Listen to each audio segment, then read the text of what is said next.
way back 2016. Marami po kasi dito sa South Cavite po na nagtatanim ng pinya. So naisip ko po na pwede pa pong maging byproduct po yung dahon bukod po sa prutas. So nag-research po ako kung sino po yung market ng dahon po ng pinya. Lumabas naman po si Ananas Anam at bumibili nga po sila ng mga fiber po. Ngayon po, noong 2020, nagsisimula nga po nila kami na process po ng pineapple fiber. Kaso nga lang po, nagkaroon po ng pandemic, kaya hindi po natuloy. Tapos noong 2022, yun na sir, pumunta po kami sa kanila, nagkausap po kami, at nagkatuloy na po. Pero may challenge po yun sir eh.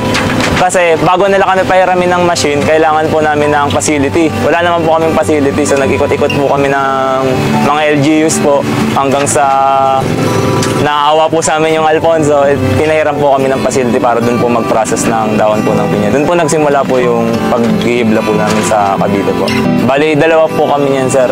Ako po, Jason Pantanosa, at si Isaiah Noel Macarelay po, ang nag-pioneer po ng pag-ihibla po sa Cavite po.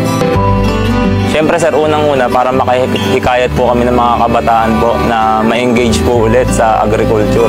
Kasi alam naman po natin na yung mga kabataan po ngayon more on technology or ibang course po yung mga kinukuha.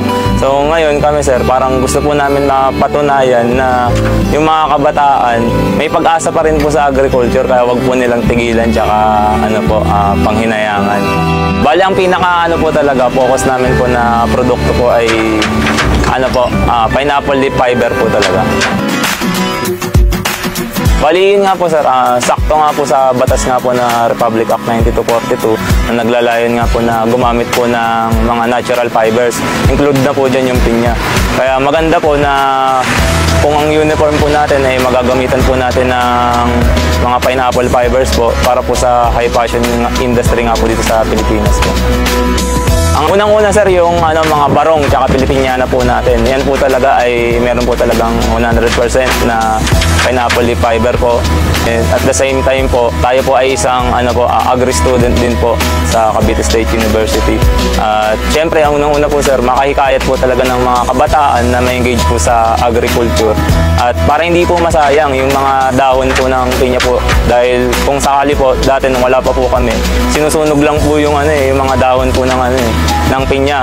Dahil nga po nandito po tayo ngayon, yung Philippine Agarcolo, nire-recycle na po natin siya para maging hibla at para rin po maging iba't ibang klase po ng damit. Bali, tayo po ngayon ay na-awardan nga po ng National Award nga po ng Young Farmers Challenge Program po ng Department of Agriculture 2023 po. At dahil nga po sa paghihibla natin, naimbitahan na rin po tayo ng ambassador po ng Thailand po, ng Pilipinas, para i-present po yung mga produkto po natin sa Sustainable Expo po nila. Inaanyayahan po namin kayo na i-like and share po yung page po namin na Philippine Agarcolo Leaf Fiber po sa Facebook.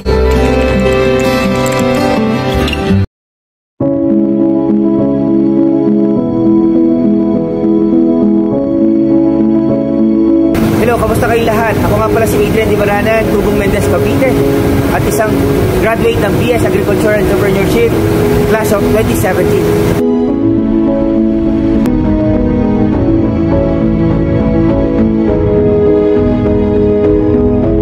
Sa loob ng aking pag-aaral, nahubog ako hindi lamang sa teknikal na kaalaman tungkol sa agrikultura, kundi pati na rin sa aspeto ng negosyo, mahala at inobasyon sa larangang ito.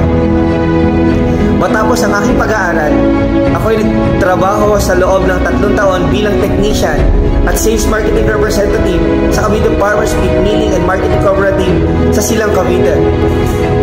Sa posisyong ito, naging mahalaga ang aking kaalaman sa agribusiness at komunikasyon upang epektibong maipakilala ang mga produkto at serbisyo sa mga nagsasaka o nag-aalaga ng hayop at kliyente. Natutunan ko makipag-ugnayan sa iba't ibang uri ng tao, magbigay ng tamang solusyon sa kanilang mga pangangailangan at tumulong sa pagpapalago ng kanilang mga kabuhayan. Sa kasalukuyan, ako ay nagtatrabaho bilang isang herdsman sa Georgia, USA. Ang mga kasanayan at disiplina na aking natutunan sa kolehiyo, particular sa livestock management, animal care, at agripreneurial mindset, ay naging mahalaga sa data upang ako'y maging epektibo at maasahan sa aking trabaho sa isang international farm. Malaki ang naging papel ng aking kurso sa paghubog ng aking kakayahan bilang isang globally competitive agricultural worker. Ito rin na nagtulak sa akin upang patuloy na linangin ang aking sarili na may layuning balang araw ay makapag-ambag sa modernisasyon ng agrikultura sa Pilipinas o makapagtayo ng sarili kong agrinegosyo. Mas mga estudyante, isip yung pangarap o ibibitaw. Kalimutan manalig lalo na sa puso yung kapal.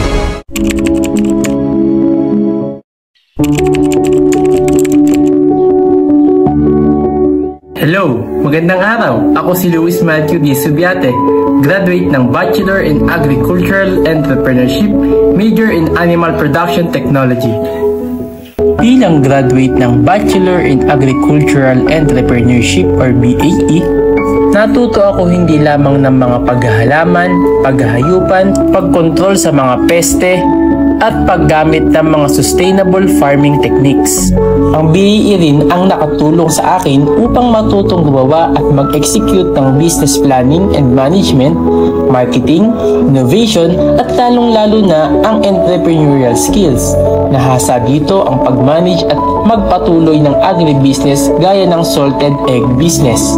Dahil dito, nakakapag-earn ako ng extra money na nagagamit ko rin para sa aking sarili o para mapalago pa ang aking business. Nakakatuwa nga dahil maraming customers ang patuloy pa rin na tumatangkilik ng aking mga produkto at minsan ay kinukulang na din sa production. Dahil sa salted egg business, naisipan ko na rin na magbenta ng balot at penoy. Kaya laking pasasalamat ko sa course na ito dahil malaki ang naging role nito sa akin hindi lamang sa pagnenegosyo, pati na rin ang pag-iisip ng mas malawak upang mas mapaganda pa ang serbisyo. Magandang araw po. Ako po si Einmar Ronquillo, isang estudyante ng BS Agricultural Entrepreneurship dito sa Cavite State University. At ako po ay ang business partner na may-ari ng Kuya Ems Empanada. Galing po kami sa isang pamilyang salat sa buhay. Pero hindi naging hadlang yon para mangarap. Sa halip, ginawa po naming inspirasyon. Sa maliit naming kusina, nagsimula ang lahat. Luto sa umaga, benta sa hapon, aral sa gabi. Ang kurso ko sa Agricultural Entrepreneurship ang naging gabay ko. Mula sa pag-compute ng aming puhunan, pag-market online, hanggang sa pagharap sa customer, lahat ng natutunan ko sa klase, ginagamit ko ngayon sa aming negosyo. Sa bawat empanadang binibenta po namin, ibaon kaming pag-asa para sa aming pamilya na umaasa at para sa mga kapwa kong estudyanteng natutulungan po namin magkaroon ng extra kita. Hindi mo kailangang mayaman para magsimula. Kailangan mo lang ng pangarap, diskarte at puso.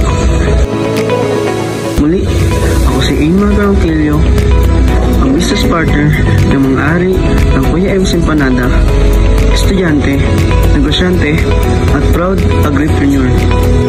Suportahan ang mga estudyanteng nangangarap.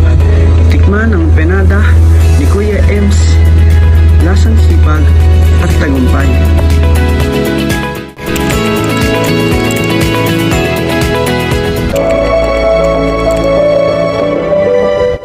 Ako si Mary Joy P. Endoso, proud magna cum laude ng Bachelor in Agricultural Entrepreneurship, at ito ay bunga ng pagtutok, mentorship at aral mula sa Department of Agricultural Entrepreneurship. Sa loob ng 4 na taon, hinubog ako ng Department of Agricultural Entrepreneurship hindi lang bilang estudyante, kundi bilang leader at negosyante.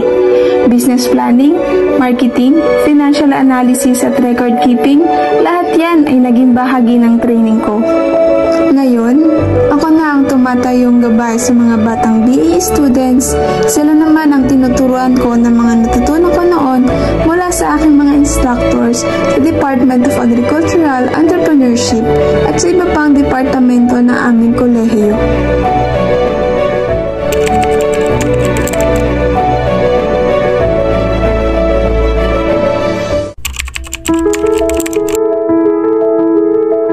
Ako po si Frank Matthew Javier, isang BAE 2017 alumnus at isa ng licensed agriculturist. Hindi naging madali ang daan. Laki ako sa isang simpleng pamilya, pero lumaki rin ako sa pangarap. Kaya nung nasa BAE ako, sinagad ko lahat. Aral, fieldwork, diskarte, sakripisyo. At sa awa ng Diyos, nakapasa ako sa PRC Licensure Exam for Agriculturist. Ngayon, ako naman ang nagbibigay gabay sa mga BAE students. Kasi alam ko kung gaano kahalaga ang may isang taong naniniwala sa iyo. Hindi lang ako guro, isa akong dating ikaw. Kung galing ka man sa simpleng pamilya, tandaan mong hindi hadlang ang kahirapan sa tagumpay. Sa tamang mindset, tiyaga at suporta mula sa BAE, maaari kang maging boses ng pagbabago sa agrikultura.